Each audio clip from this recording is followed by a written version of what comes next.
AITA for leaving after my girlfriend turned our anniversary into a test? I'm Tyler, 34, and until that night, Brianna and I had been together for almost 3 years. We were the kind of couple people kept nudging about rings, shared holiday cards, and when we were finally going to make it official. Brianna was 32, sharp, funny, and the sort of person who could walk into a room full of strangers and leave with 3 new group chats. I used to love that about her. I wasn't the guy who checked phones, asked for passwords, or got weird every time she mentioned a man from before me. I had a past, too. We all do by our 30s. When Brianna first told me she was still friends with Noah, her ex, I honestly thought it sounded healthy. We dated forever ago, she said one night while we were eating takeout on the couch. It ended clean. We grew up. Mature adults can stay friendly. It's not a big deal. I said, okay, as long as everybody understands what friendly means. She laughed, leaned against me, and said, "You are so serious sometimes." Back then, the laugh felt affectionate. Later, I realized it was how she softened a boundary right before stepping over it. The first year with Brianna was easy enough that I ignored the small things. Noah would comment on her Instagram stories with old inside jokes I didn't understand. She would smile at her phone and say, "He's an idiot." Like that explained why she was grinning. He sent her a playlist once after she posted that she'd had a rough day. She told me it was nothing, just a song they both used to like. One night, I woke up around 1:17 a.m. because her phone lit up on the nightstand. I was half asleep, so I only saw the preview before the screen went dark. "Noah, you up? I don't really want to talk to anyone else." Brianna's hand slid out from under the blanket and grabbed the phone. I watched her turn toward the wall and type quietly. The next morning, while I poured coffee, I asked, "Everything okay with Noah?" She didn't even look up from her mug. "Yeah, he had a rough night." At 1 in the morning, she sighed like I had asked whether she was hiding bodies in the pantry. "Tyler, he needed someone to talk to." "I'm not saying you can't talk to him. I'm saying late-night emotional support from your ex feels a little intimate." "Because you're making it intimate," she said. "To me, it's just being a decent person." That was the first time she made me feel like the boundary itself was the problem, not the behavior that caused it. After that, Noah started showing up in little corners of our relationship. Brianna had a stressful week, and flowers appeared at her apartment with a note that said, "For the strongest girl I know." And, she said, "That's just how he is. He sends flowers to everyone." I asked if he sent flowers to his male friends, too. She stared at me over the bouquet. "Do you hear yourself?" Another time, I changed our dinner plans from Thursday to Friday because Brianna said she was exhausted. On Friday afternoon, Noah commented on one of her stories. "Friday dinner upgrade?" Finally, I was sitting beside her when it popped up. "Why does Noah know we moved dinner to Friday?" I asked. Brianna locked her phone. "Because I told him." "Why?" "Because we were talking." "About our dinner?"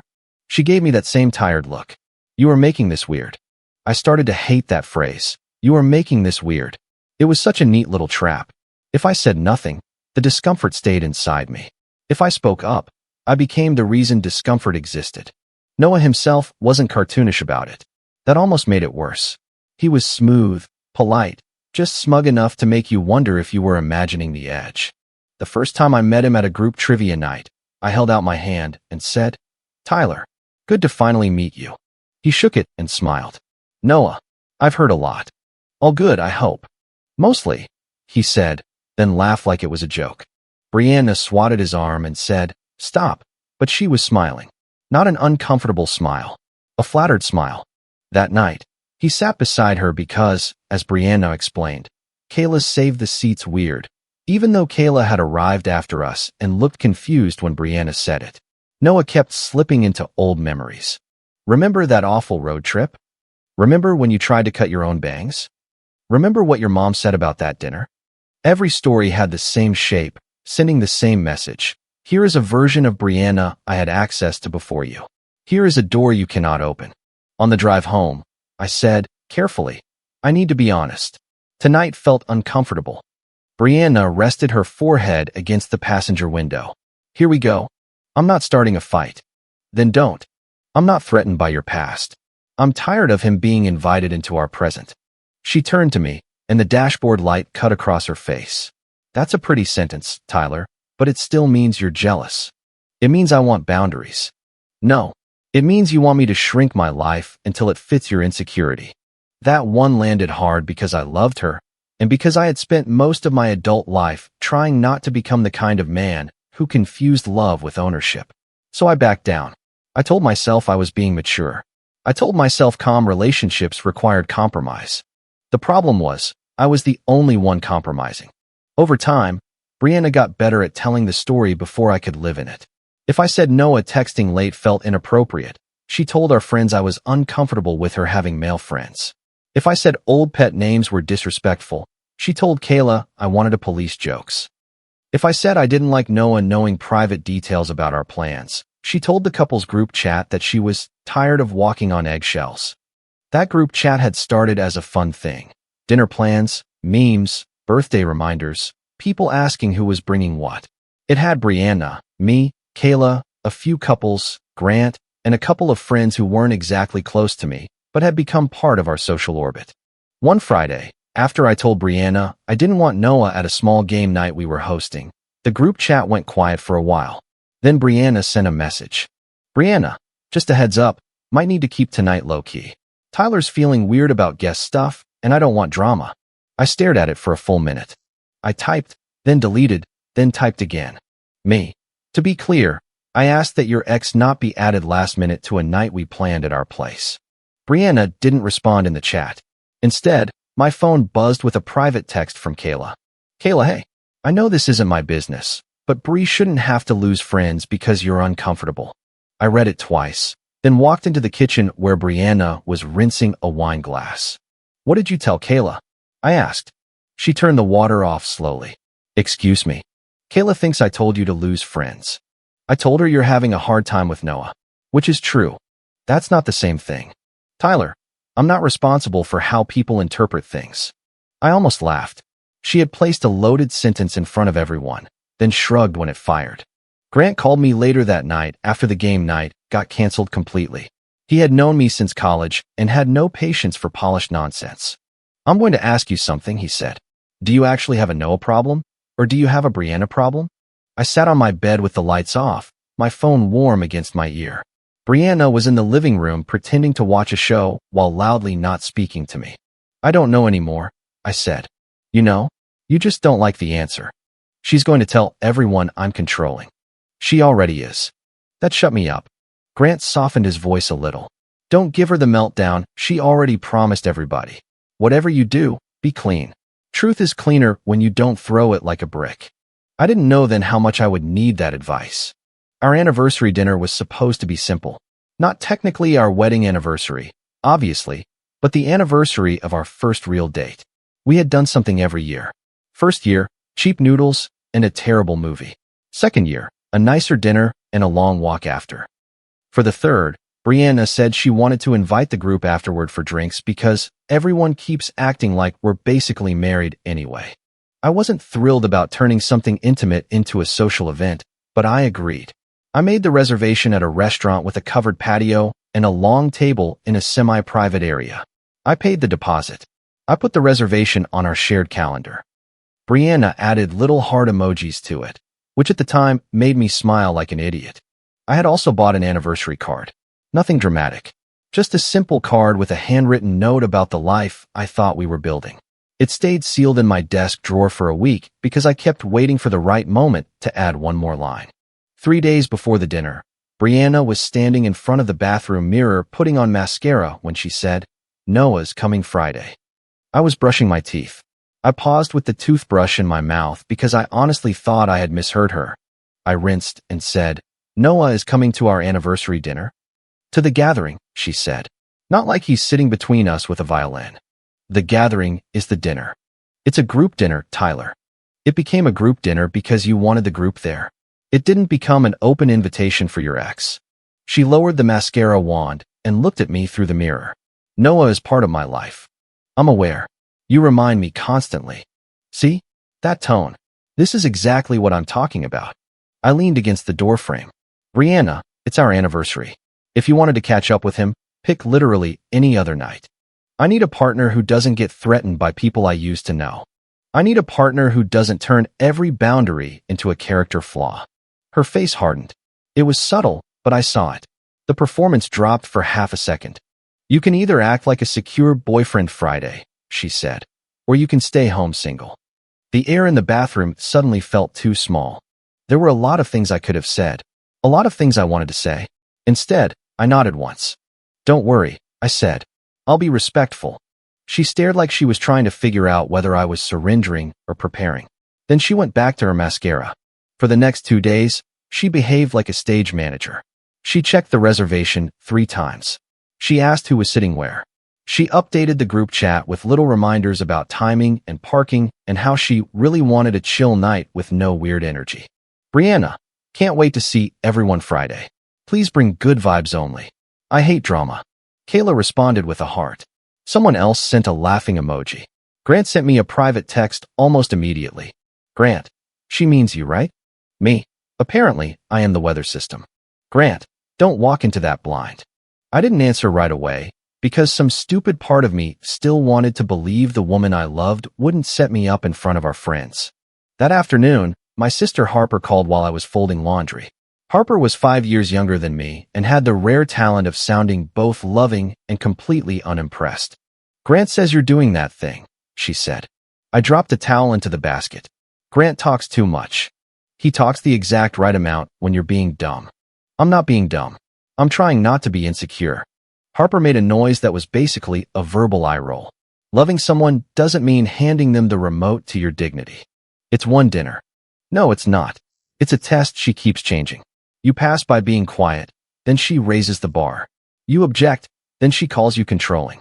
You back off, then she brings him closer. At some point, peace isn't peace. It's just you being quiet. I sat down on the edge of the bed with a half-folded shirt in my lap. I was thinking about proposing next year, I admitted. Harper went quiet for a second. When she spoke again, her voice was gentler. Then I'm glad this is happening before you buy a ring. That hurt, but not because she was wrong. The first crack in Brianna's version of the night came the next morning.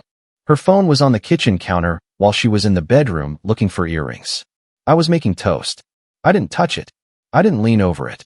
It was sitting face up beside the butter dish, and the screen lit up bright enough for anyone standing there to see. Noah, is he still coming, or did your little test scare him off? I just stood there with the knife in my hand, butter melting on the toast. Brianna came back and wearing one earring and holding the other. She saw my face before she saw the phone. What? She said. I pointed at the counter. What test? Her eyes flicked down. The color drained from her expression, then rushed back as anger. She snatched the phone. Are you seriously reading my messages? It appeared on the counter. You're not doing this privacy thing again. Again? I have never gone through your phone. But you wanted to. I can feel it every time Noah texts me.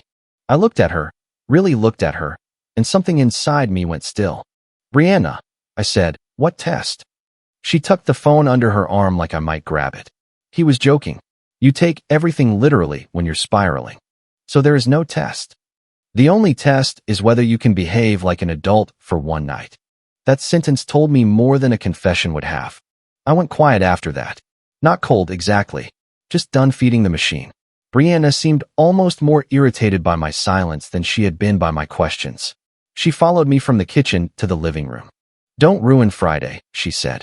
I said I'd be respectful. Your version of respectful still comes with that face. This is just my face now. She didn't laugh. A few hours later, she handed me the proof herself. I was at my place going through bills and shared charges, trying to make my brain do something normal when she texted me. Brianna, Noah's rideshare has him getting there at 7:45. See, logistics, not a conspiracy. Then she forwarded a screenshot. It showed Noah's rideshare ETA at the bottom, sure. But at the top, because she had cropped it badly or not at all, there were 4 lines from their conversation. Noah, is he still coming, or did your little test scare him off? Brianna, he'll come. He needs to learn his place. Noah, you really think tonight will do that? Brianna, tonight will be a good test. Maybe he'll finally realize I'm not going anywhere. I read it once. Then again. Then I put the phone down and walked around the room because my body wanted to do something with the anger, and I refused to let that something be stupid. For once, I didn't have to argue with my gut. Her own message did it for me. I saved the screenshot. Then I saved the direct text where she had told me to act secure or stay home single. Then I went back through the couple's group chat and took screenshots of the messages where she had framed the night before it happened. Brianna, Tyler's feeling weird about guest stuff, and I don't want drama. Brianna, really hoping everyone can help keep Friday light. I don't want anyone making Noah feel awkward for existing. Brianna, I just want one night where people act mature. People. Everyone. Anyone. She never typed my name in those messages, but she didn't need to. She had built the stage, hung a sign over it, and left me standing in the spotlight. I called Grant. When I finished reading the screenshot out loud, he was silent for a second. Then he said, "Damn. Yeah. What are you going to do?" "I don't know." "Yes, you do. You just want me to tell you not to feel guilty."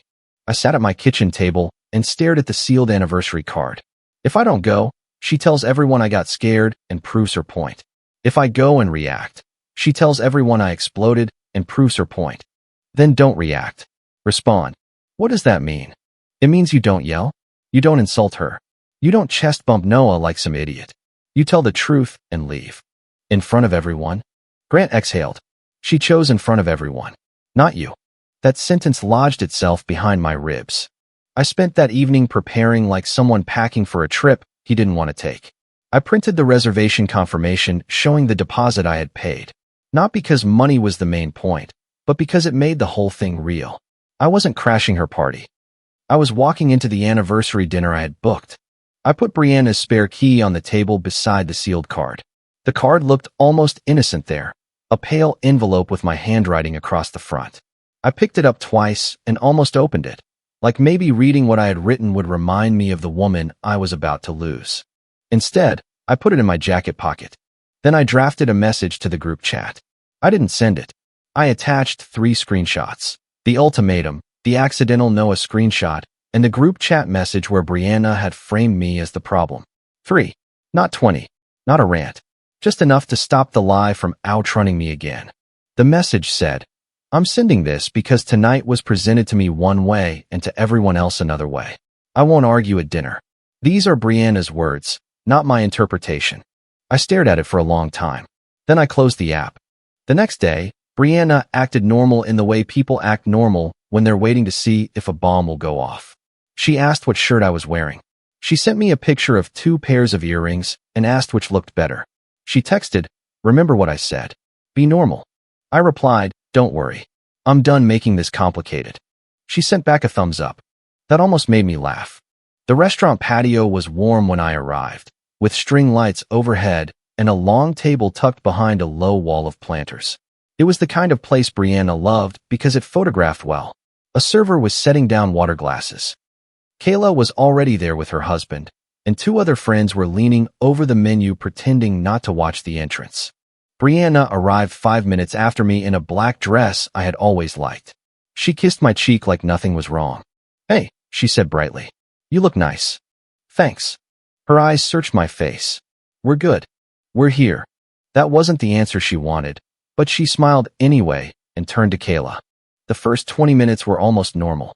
Someone complained about work without naming work. Someone else told a story about their dog eating half a throw pillow. Menus opened and closed. Ice clinked in glasses. Every now and then, Brianna touched my arm, but it felt less like affection and more like she was checking the temperature of a pan. Grant sat across from me. He didn't say anything dramatic. He just looked at me once and gave the smallest nod. At 7:43, Brianna's phone lit up. She glanced down, then straightened in her chair. At 7:47, Noah walked onto the patio. He wore a navy jacket and the relaxed smile of someone who believed the room had been prepared for him. He lifted a hand.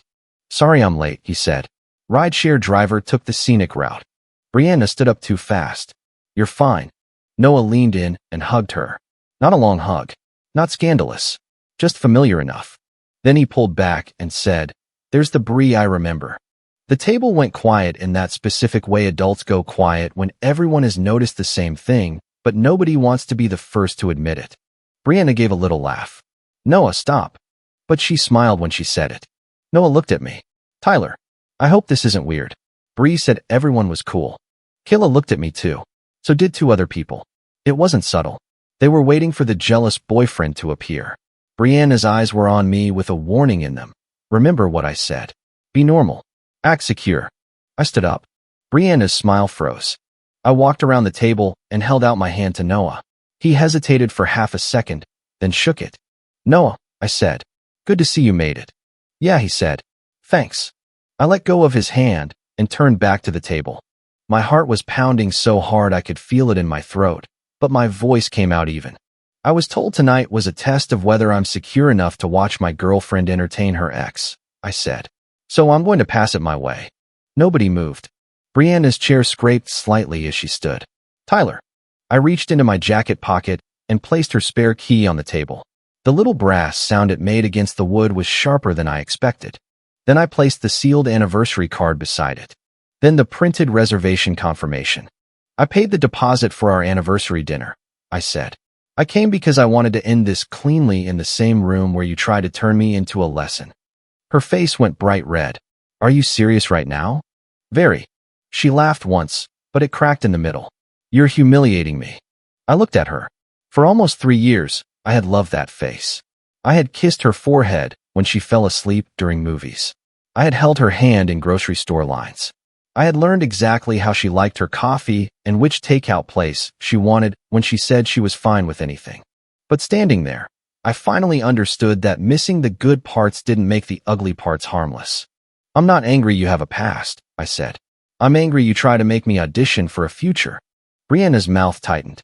"This is exactly what I meant. You can't handle being around Noah without making a scene." "No," I said. "You made the scene. You invited the audience." Noah shifted beside me. "Look, I'm not trying to step on toes." "She made it sound like you knew." I turned toward him. "You knew enough." His expression changed. Not guilt exactly. More like calculation failing. Brianna reached for my arm, but I stepped back before she touched me. "Don't do this," she said under her breath. "Not here. Here is where you brought it." Then I took out my phone and sent the message I had prepared to the group chat.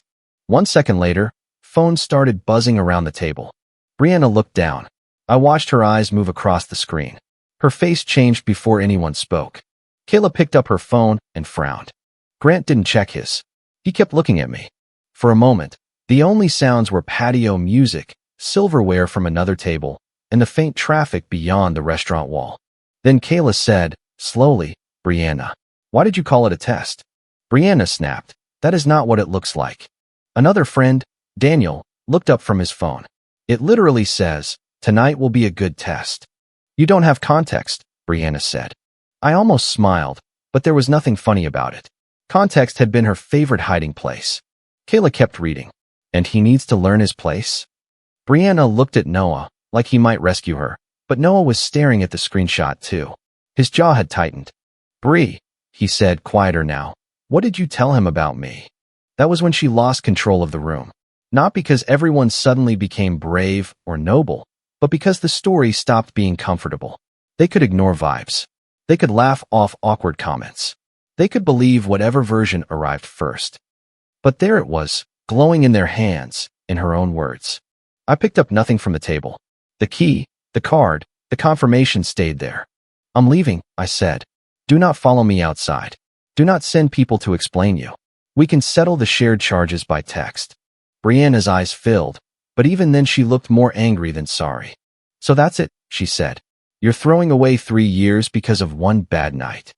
"No," I said. "I'm ending 3 years of being told my discomfort is the problem. Tonight just made it impossible for you to rename it." I walked out before the argument could grow teeth. The second I reached the sidewalk, my body started shaking. Not dramatically, just enough that I had to stop beside a planter and take a breath. I had imagined I would feel triumphant. I didn't. I felt sick, relieved, embarrassed, angry, and weirdly quiet all at once. My phone started ringing before I got to my car. "Brianna." I declined it. She called again. I declined again. Then the text came. "Brianna, how could you do that to me? Brianna, you made everyone judge me. Brianna, you knew exactly how that would look. Brianna, you could have talked to me privately." That one made me stop with my hand on the car door. I had talked privately. I had talked calmly. I had talked in the kitchen, in the car, after group nights, before dinners, over coffee, during walks, through texts carefully worded so they couldn't be twisted. Private had become the place where my words went to be sanded down and repackaged as insecurity. I didn't respond until I got home. My place felt too clean, too quiet. There were still little pieces of her everywhere. A hair clip near the bathroom sink. A mug she liked. A sweatshirt on the chair. The shared calendar notification for the dinner still sat on my phone like a joke. I opened my banking app, calculated her portion of the dinner deposit and the last shared charges, and sent a Venmo request. Then I texted her once. Me, the relationship is over. Please pay back your part of the deposit and the shared charges by Friday. Do not send people to speak for you. I won't discuss the breakup through friends. She replied almost immediately. Brianna, you're being cold on purpose. I didn't answer. Brianna, after everything, you're going to treat me like a bill? Still nothing. Brianna, Noah didn't mean anything. I stared at that one for a long time. Noah had meant something. Maybe not the thing people would assume. Maybe she didn't want him back in the simple, romantic way. Maybe she wanted the option, the attention, the proof that she could keep a door cracked and make me thank her for the draft. Maybe Noah wasn't the replacement. Maybe he was the measuring stick. Either way, I was done being measured. I muted her thread. Around midnight, Grant texted. Grant, you home? Me, yeah? Grant, good. Proud of you. Me, I feel like garbage. Grant, you can feel like garbage and still have done the right thing. That was the closest I came to breaking that night. Not because of Brianna's messages. Because of the relief of someone not asking me to explain my own pain like I was in court. The next morning, Kayla texted. Kayla, I owe you an apology. I read it while standing in my kitchen, holding the mug Brianna always used. I set the mug in the sink and opened the message. Kayla, I thought you were trying to control who she could be friends with. I repeated her version without asking for yours. I didn't know she called it a test. I am sorry. I waited before replying. Part of me wanted to be petty. Part of me wanted to list every time she had looked at me like I was the problem. But I was tired. Me, I appreciate the apology. I don't want to keep reliving it. Please don't put me in the middle of whatever happens with the group. Kayla, that's fair. For what it's worth, a lot of people were uncomfortable after you left. Me, they should talk to Brianna about that. A few people never reached out. A couple sent vague little messages like, hope you're doing okay, man, which really meant, I do not want to pick a side where anyone can see me. That was fine. Silence told me enough. Noah messaged me that afternoon. Noah, I didn't know the whole story. Bree made it sound like you knew I was coming and were just upset about it. I'm going to step back. I looked at his message and felt no urge to become friends. No urge to forgive him out loud. No urge to turn him into the main villain so Brianna could become less responsible. Me, you both knew enough. He didn't answer. Brianna paid the Venmo request on Friday morning. No note. Just the money. 10 minutes later, she texted from the muted thread. Brianna, I hope proving your point was worth losing me. I typed one reply, deleted it, typed another, deleted that too. There was no sentence I could send that would make her understand something she had worked so hard not to understand. So I blocked her. Not in a dramatic way. There was no speech, no final paragraph, no playlist of breakup songs playing in the background. I blocked her number, removed myself from the shared calendar, and deleted the anniversary dinner reminder. I put her sweatshirt in a bag with the hair clip, the mug, and a few other things, then asked Grant to drop them with a mutual friend instead of turning it into another face-to-face performance. Before I left the couple's group chat, I sent one final message. Me, I'm stepping out of this chat. I don't want updates, debates, or explanations passed through the group.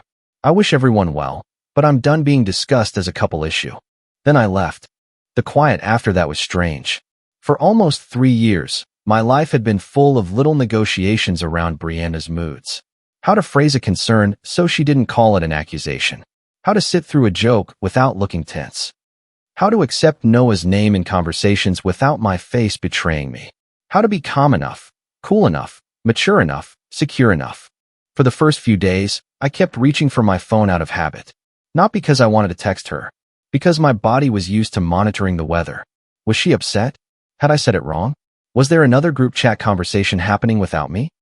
Was Noah going to appear in some new corner of my life like a receipt I hadn't authorized? Then, slowly, the habit started to loosen. I had dinner with Harper the next week.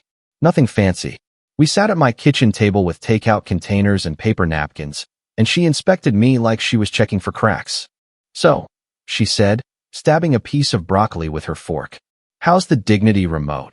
I laughed for the first time in days. Back in my possession. Slightly damaged. Still works. Good. Don't hand it out again. I leaned back in my chair. I keep wondering if I should have just broken up privately. Harper didn't answer right away. She chewed, swallowed, and looked at me with the blunt tenderness that only a sibling can get away with. Private would have been kinder, she said. But she didn't leave you a private room. She built a stage and put you on it. You just walked off with the lights still on. That felt true. I'm not going to pretend I handled every second perfectly. Maybe sending the screenshots in the group chat was harsh. Maybe some people will always think I should have waited until after dinner, pulled Brianna aside, and ended it quietly. I understand why someone might see it that way. But I also know what would have happened if I had left without saying anything. Brianna would have filled the silence before my car left the lot. Tyler freaked out. Tyler couldn't handle Noah. Tyler embarrassed me by storming off. Tyler needs help with his jealousy. I had lived inside her first drafts for too long. The screenshots weren't revenge for the sake of hurting her. They were a doorstop. They kept the truth from slamming shut behind me. A month later, my life looked smaller from the outside and calmer from the inside. No shared calendar. No group dinners where I had to pretend not to notice old nicknames. No late-night phone light waking me up with someone else's emotional emergency. No checking my tone before asking for basic respect. One Saturday, I found the sealed anniversary card in a drawer. I thought I had left it at the restaurant, but apparently I had grabbed it without realizing, or maybe I had another card tucked away. For a second, I considered opening it. Then I put it through the shredder. Not because I hated her. I didn't. That would have been simpler. I hated what I had become while trying to love her without making demands. I hated how proud I had been of swallowing things quietly. I hated that I had mistaken self-erasure for patience. Brianna wanted me to prove I was secure by tolerating disrespect with a smile. She wanted me to sit at a table with her ex, under the eyes of friends she had already briefed, and perform confidence while she measured how much humiliation I would call maturity. But security was never about pretending not to feel the knife. It was about refusing to keep sitting there after someone handed it to you and called it a test. She told me to act secure, so I did the most secure thing I could think of. I left. If you liked it, don't forget to leave a comment and support the channel by subscribing. See you in the upcoming stories.